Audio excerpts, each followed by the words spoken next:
patient that I have is a 75-year-old male patient who was diagnosed in an outpatient setting, had a 10-day history when we saw him of left lower extremity edema, no improvement while on Eliquis. And in fact, from a functional standpoint, he's become worse, and he's now having difficulty with ambulation. Unfortunately, we were not able to see his duplex images from the outside hospital, but by report, the thrombus burden is from the left popliteal vein and extends all the way to the left common femoral vein. In terms of his past medical history that's relevant, he's quite obese. He's about 150 kilos. That's a conservative measurement, has had gastric bypass surgery as well as reversal of that surgery.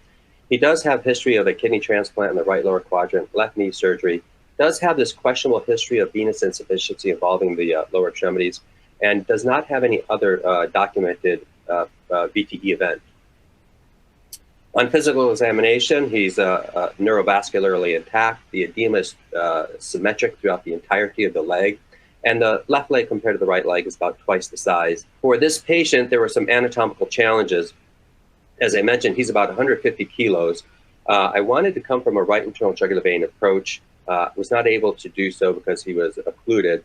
And I wanted to, sometimes we get these duplex exams where we get a false positive where we're told that the vein is clotted. So I always ultrasound these folks, the common femoral vein and popliteal vein. If the popliteal vein is open, then sometimes I will go from there. But I had difficulty seeing the popliteal vein because of his size and the amount of edema that he had in his leg. So because of the occluded internal jugular vein on the right and difficulty visualizing the popliteal vein, I was sort of forced to go from an up and over approach, starting at the right common femoral vein.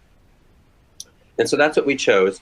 I did a diagnostic venogram, and fortunately, it wasn't as bad. It was billed to be based on the duplex. The diagnostic venogram demonstrated the left popliteal vein to be patent. The peripheral portion of the left femoral vein was patent, but the central portion of the left femoral vein was occluded. The deep femoral vein was occluded, and it was right at the confluence where they come together to form the common femoral vein, which also was occluded. So my initial attempt in terms of trying to tackle this patient, up and over, as I had mentioned, and I do as well use a 16 French clot retriever bulge sheath at times. But I started with the T16 aspiration guide catheter, and I was able to catheterize the deep femoral vein, and with just simple aspiration, I was able to restore a clean lumen. I'll show you images of that.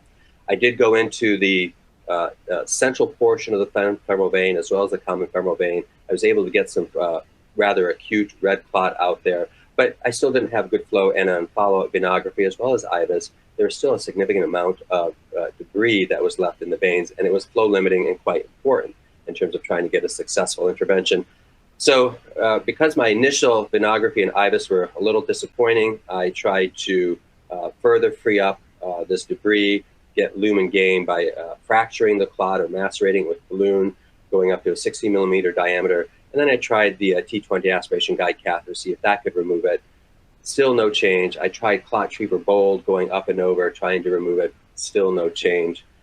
So I got some images. So this is the diagnostic venogram. So we're basically about mid-thigh, and you can see that the peripheral portion of the femoral vein is open, but we sort of lose our flow here at where one would expect the deep femoral vein and the femoral vein to come together to make that common femoral vein.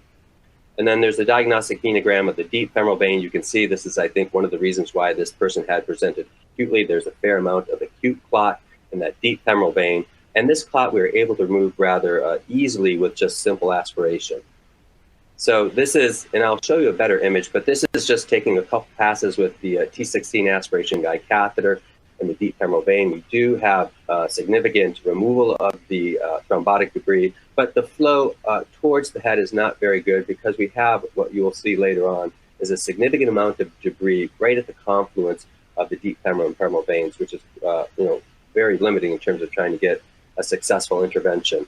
This is the iliac system. As I mentioned, we had cleaned out the common femoral vein, but if you focus in on this area here, you'll see that there's a filling defect right here.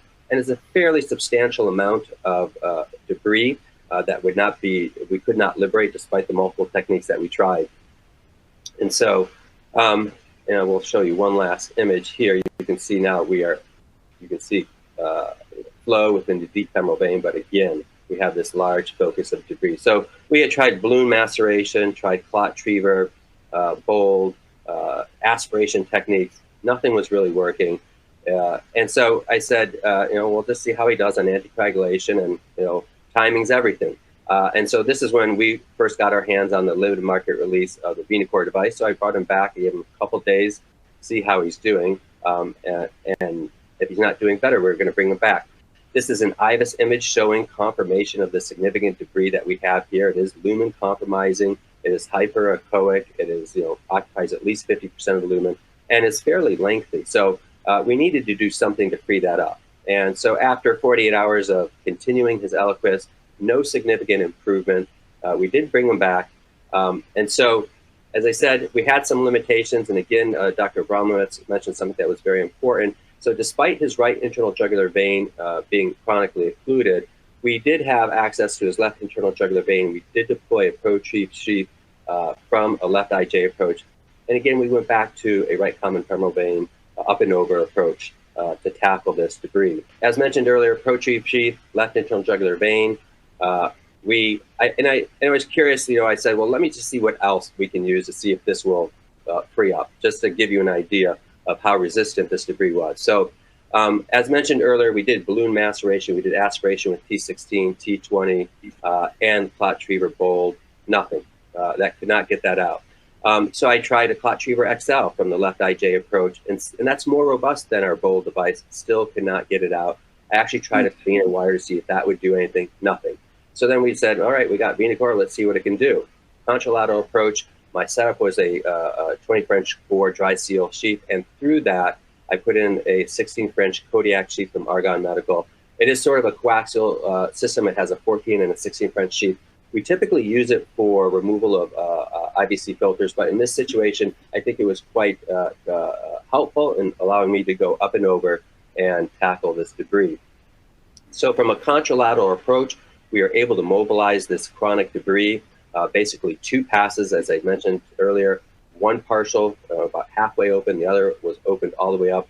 And then when we looked at our final venography as well as IVUS, we were able to get at least 95% of the debris liberated. Again, this is pre-VenaCore. You can see, again, the IVUS image that there's a significant amount of debris that needs to be freed up to get a good picture or a good result.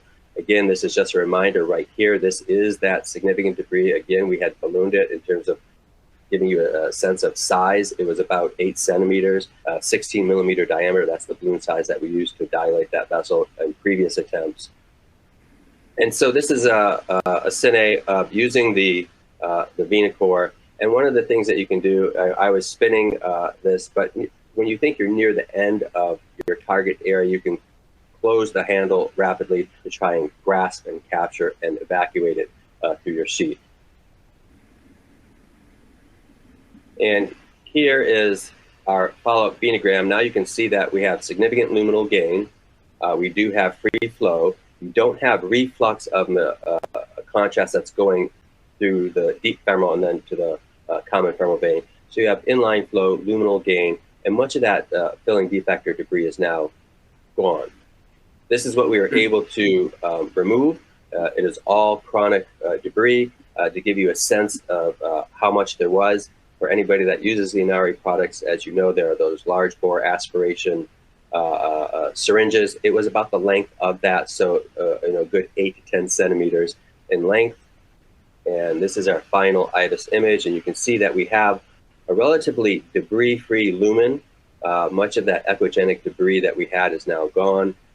And as I said, we probably got at least 95% of that debris out of the vein. And he did improve afterwards. As I said, we didn't make much of a dent with the initial attempt, but like I said, timing's everything. Got our hands on VenaCore, and I think we had a successful intervention. This really is the better long-term fix. Before this, we'd be forced to either accept a suboptimal result, or if you have to, depending on the location, hopefully you're not too peripheral, stenting. And, that's just going to give us more headaches in the future. So I think this gives really a patient better lumen patency long-term gains. And we see this in other areas of the body, at least in interventional radiology. If you can remove some of that chronic debris, for instance, for the interventional radiologists out there, for portal vein clot, we use some of these devices to remove some of that chronic debris. And even though it may not look perfect, getting that chronic debris out, if you revisit it, you'll see that the vein looks pretty acceptable and has good flow characteristics. So you're always shooting for perfect. You always want perfect, but even if it's not absolutely perfect, the fact that you're able to get out without a stent is clearly a victory.